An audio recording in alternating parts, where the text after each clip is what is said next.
Okay, now, hello. Say hello. Welcome to Booncat Nation. Like and subscribe. If you don't want to subscribe, that's fine, but share it, like it. It helps the algorithm go to other people.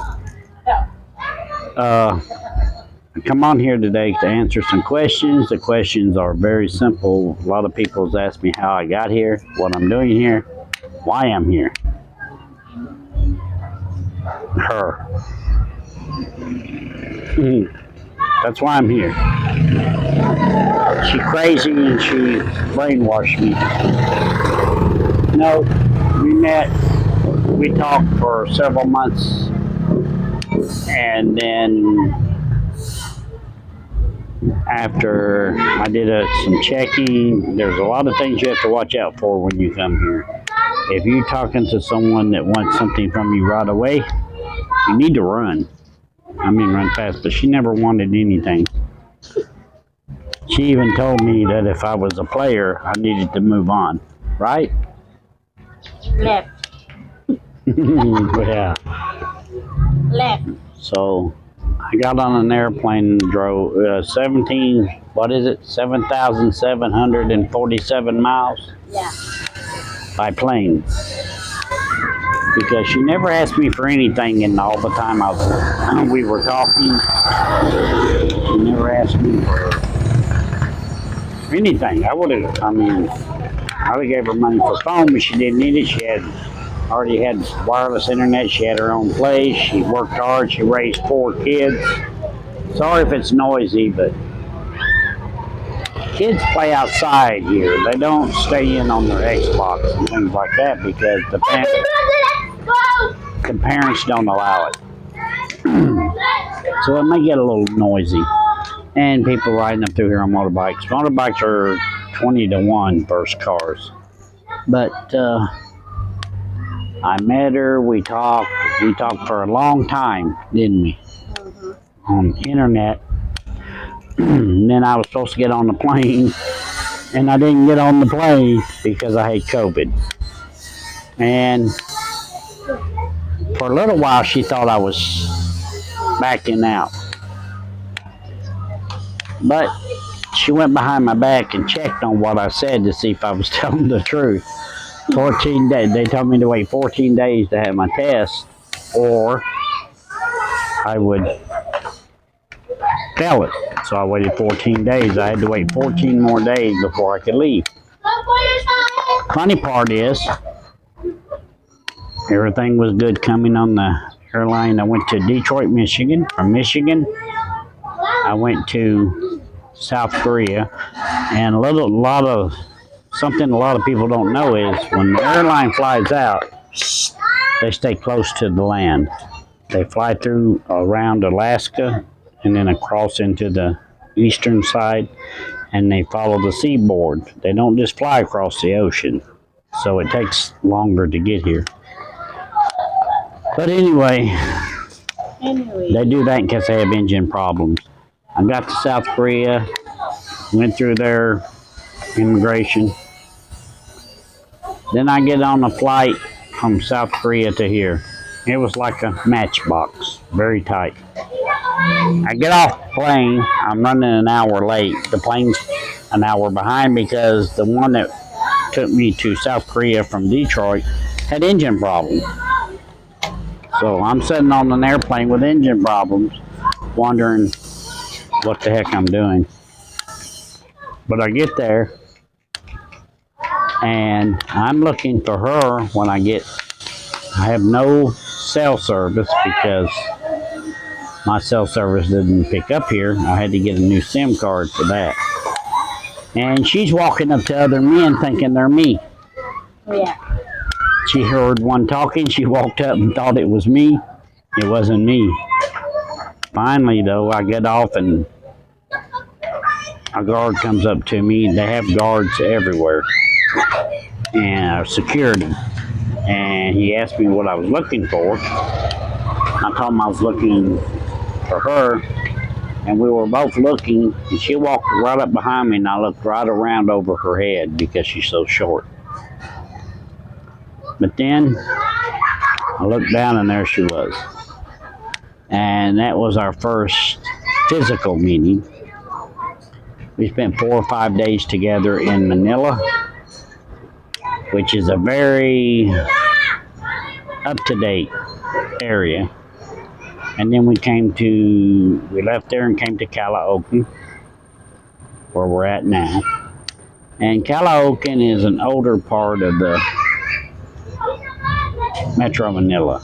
Metro, anybody that knows what Metro means it's several counties that are connected together. And Metro Manila. And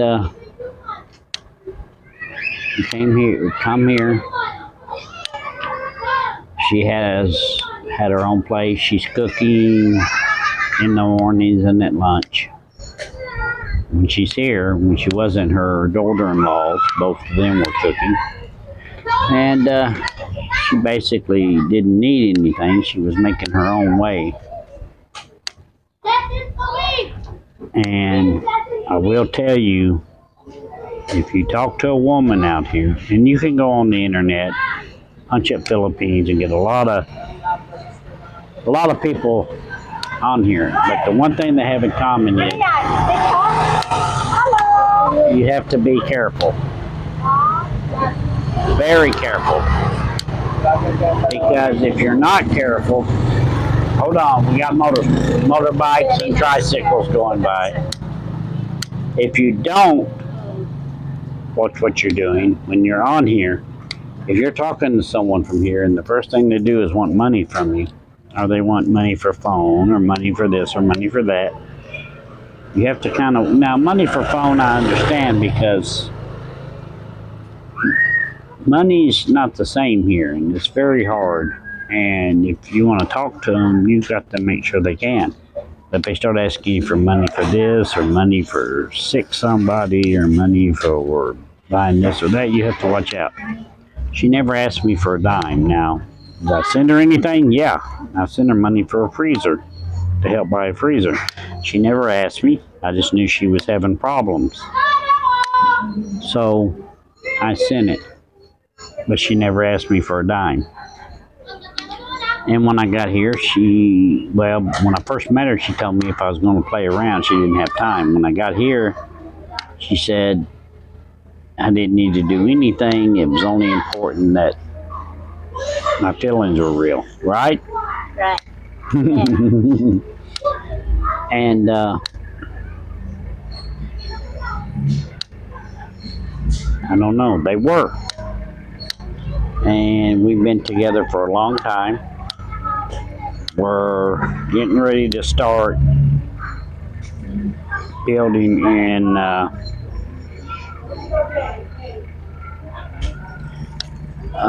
Isabela. It's a province. It's like country. They call it province here. We call it country. We're getting ready to build.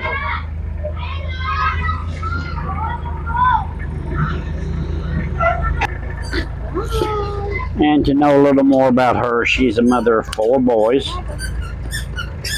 all pretty much grown, all working, 2 married, have children. You hear them hollering in the background, the children, the grandchildren. You've seen me with kids on my stories. That's the grandchildren. She has 2 more that's in college, in high school. Education's very, very important here. And a lot of people in the West think people here are dumb, but I got to tell you, they're very smart. Very smart.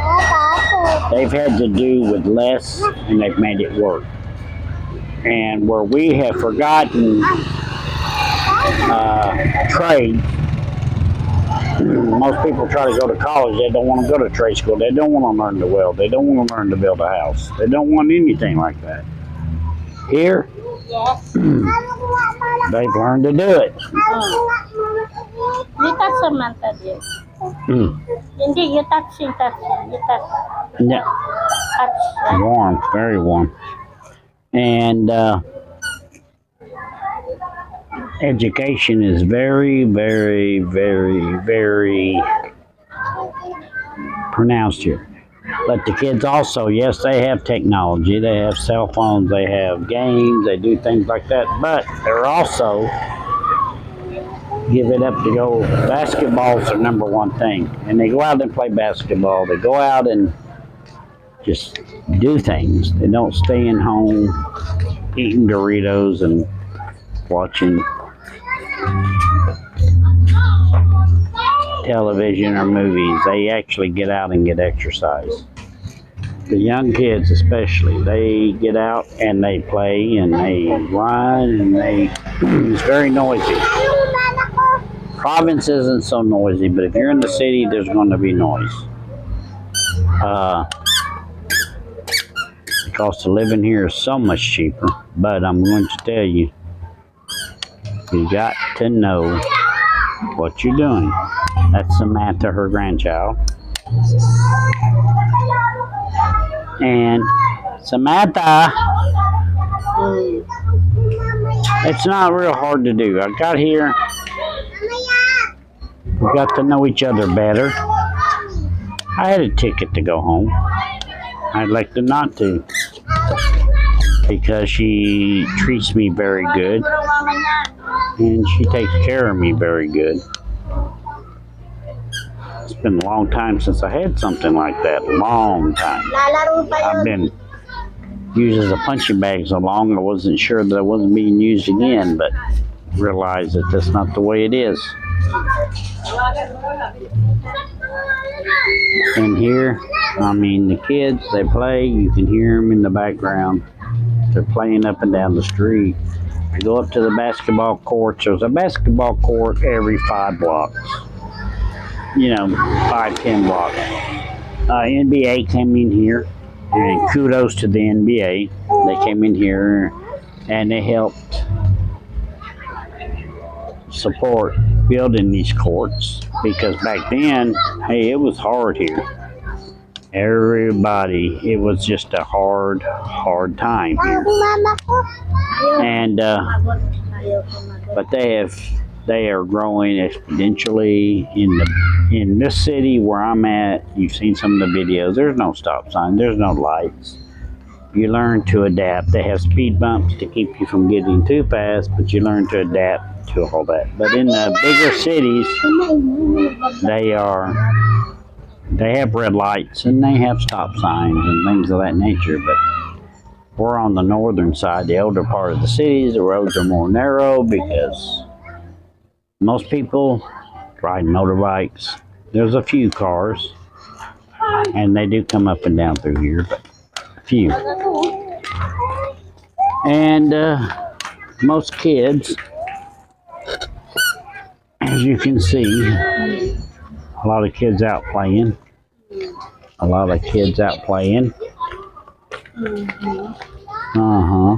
And hey, say hello. Hello. That's Jonah Lee.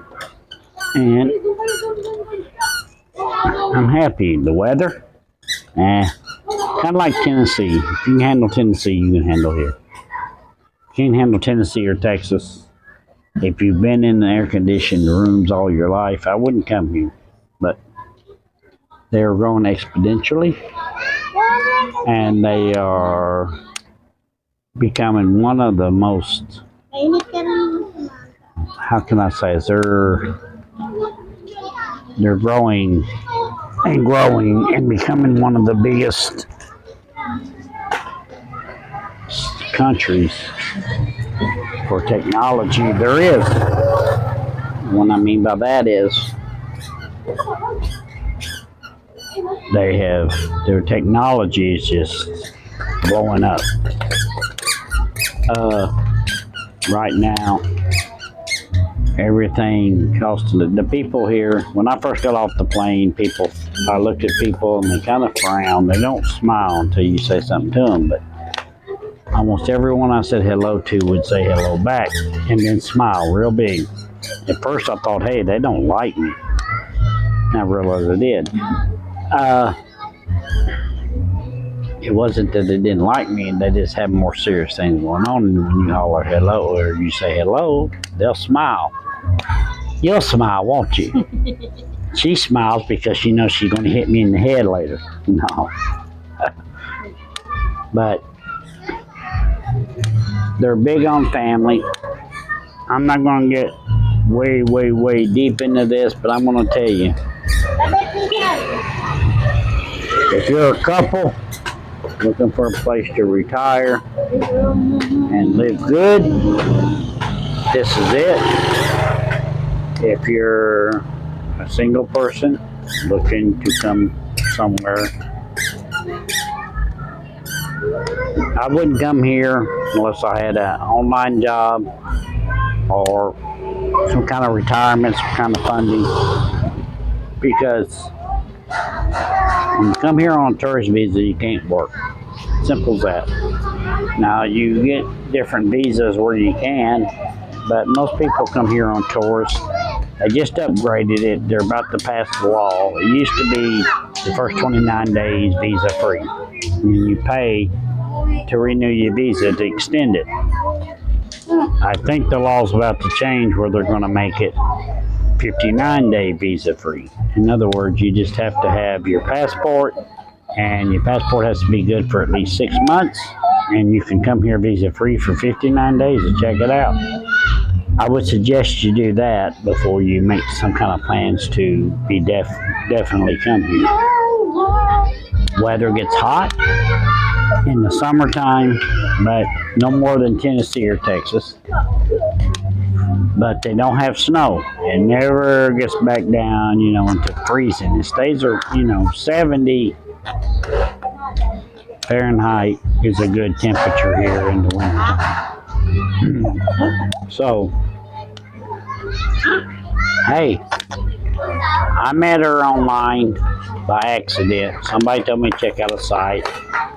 I went on that site and I had, it's on Facebook, and I had 50 women hit me up at one time. But she was the only one that told me that she didn't have time to play if I wasn't serious to move along. And then I knew it was someone I wanted to talk to. And that's how we started talking. And for months and months we talked. And some of the warning signs, if you go to some of the other expats on here, expat means foreigners that do blogs, you can go to Gino in the Philippines, Old Dog New Tricks in the Philippines, there's just several. Just punch up Philippines and you'll find a bunch of blogs. And Old Dog New Trick, he's good to tell you things. There's one Mike something, he's good. There's several good ones, and they'll give you the lowdowns about coming here and what you can and can't do. All I know is I watched them. I came here. I've had no problems.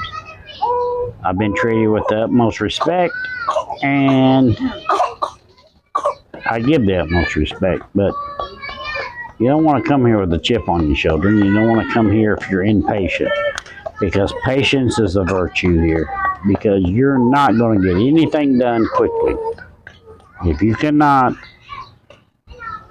slow down and let it follow its course, you're in deep crap, so to speak.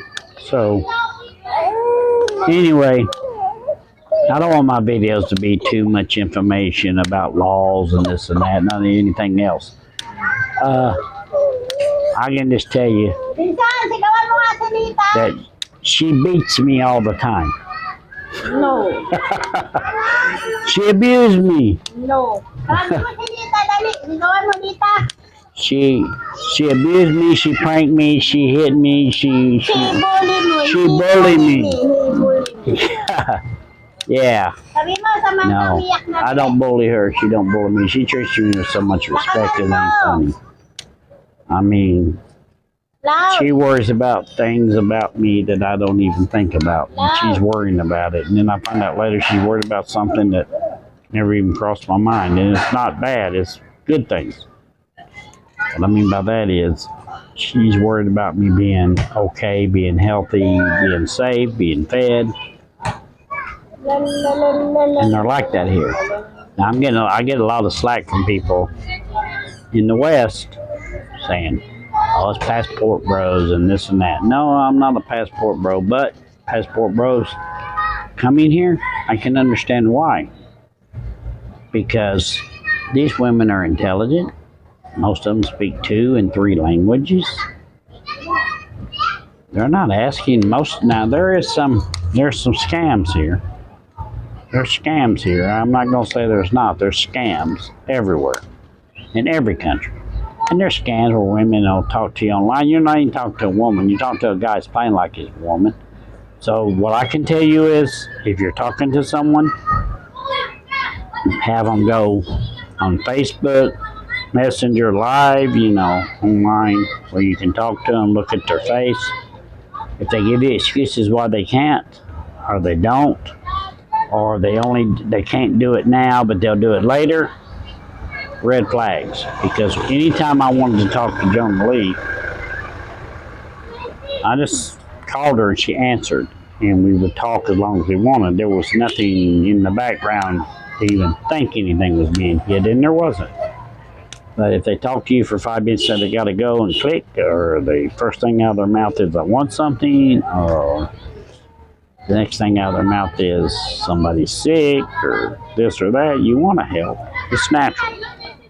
But you have to remember, there are some of them that have learned how to scam. Only because they've been scammed, or they've been with people that know how to scam. There's been married women with husbands that talk to guys and get the guys messing with them and come in here and stuff, and then they turn around and try to blackmail them. You don't want that either. But if you messenger them, send them a message. Now, if they're sleeping and it's middle of the night, you got to remember there's a 12-hour difference. Whatever time it is there in the Eastern time, that's what time it is here. In Central, you add an hour. So it's 13 hours difference. But anytime I sent her a message or contacted her in the early morning when she would be cooking or during the day, anything like that, she answered and was not in a hurry to get off. And that's what you have to watch for. If they won't do face-to-face, or they won't, or they have to hurry and then they get off, or they only do it at certain times of day and they won't do it at other times of day, you got to worry, because there's scammers here just like in America. But when you meet one that's actually on the money, she answered me every time I called. She never asked me for nothing. What can I say? There goes 2 motorbikes. Like I said, motorbikes are king here. There's cars, there's trucks, but motorbike is king because save gas and to get around easier. You've seen my videos where there's motorbike and different things, or tricycles. Well, you take a tricycle or jitney for 20 pesos, go anywhere you want, pretty much. Very cheap. 20 pesos, you got to figure it's 50 pesos per dollar, 55 right now. So if you did the math, 55 pesos per dollar, you can figure out what's going to cost you 20 pesos to go anywhere you want, anytime. And so you don't even need it. We have a motorbike, but we still take a tricycle sometimes. And her boys, they work very hard. We're basically 2 houses.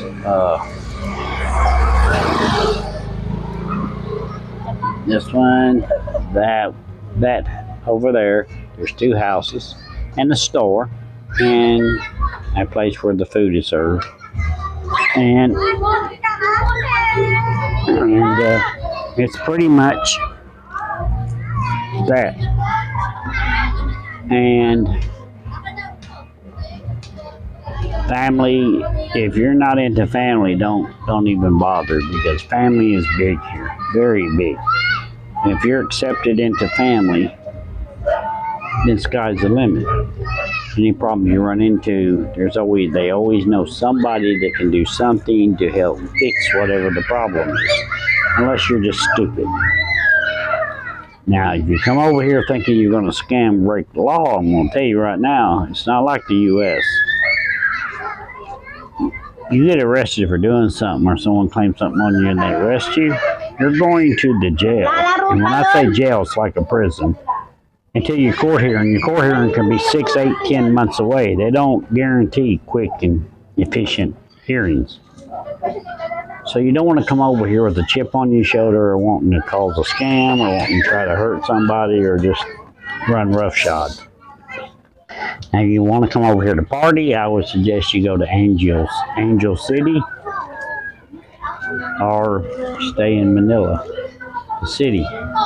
But if you want to actually meet people, meet someone with substance, I would suggest the provinces or like the Northern Caloocan, places like that.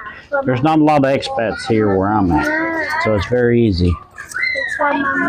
But that's for you to decide. But any questions you got, send them to me. But and I'll try to answer them. But the thing is, like and share. You don't have to subscribe, but like and share it, push the algorithm and sends it out. And yes, you can make money off of this if you get enough followers, subscriptions, shares, videos, views. The money I get from this would just go to 2 or 3 things, like my camera's kind of shoddy. I lost my GoPro that had the vibration eliminator on it. It went dead, so something like that would be replaced. Money go to help some of the less fortunate. I'm not wanting to do this to make money for myself. Yeah, I need a new camera, but what I want to do is do it to kind of help out, because there's still, life is improving here, being lifted up, but there's still a few that's still down that could use a little lift. So, I'm not asking you to subscribe. I wish you would, but I'm not asking you to. I'm asking you to like and share, because the algorithm puts it out to more people. And the more people see it, the more that might subscribe. Anyway, we'll be back on here. We're going to Isabella, Tuesday morning, early. I'm going to be filming some of the trip, different parts of the trip. It's a 12-hour run all the way to there. We have some property there, and we're going to actually start building a house there in the next 3 months. So stick around, like, share, subscribe, and see us do our thing. We're going to start at the pure basic. We get there, we got to get the paperwork done. Then we're going to go to the property, and then we're going to have them survey off the property, and then we're going to build, right? And believe it or not, an A-frame house in the Philippines. The difference is it can't be all wood, because Philippines has a moisture content year-round. It's not like other places. So and most houses here are built in concrete because it's cooler. It's going to be concrete bottom floor, metal roof, metal struts, metal everything. It's going to be something interesting. So you might want to stick around and check that out. Anyway, any questions you got, holler at us, and we'll be putting out another video here in a couple of days on Tuesday morning. We're going to be headed to Isabella. It's a 12-hour run with about 2 hours of rest times, 10-hour actual riding. We're going on the motorbike, and I'll be filming a lot of the trip along the way. So I hope you like it. I hope you have fun. And if you don't, come back and see us sometime. If you don't want to come back and see us sometime, then just go away. Life's too short to be so worried about stuff like that. We love you. Take care. Like and share. If you don't want to subscribe, then I don't care. And say bye-bye. No, look at the camera and say bye-bye. We'll talk to you later.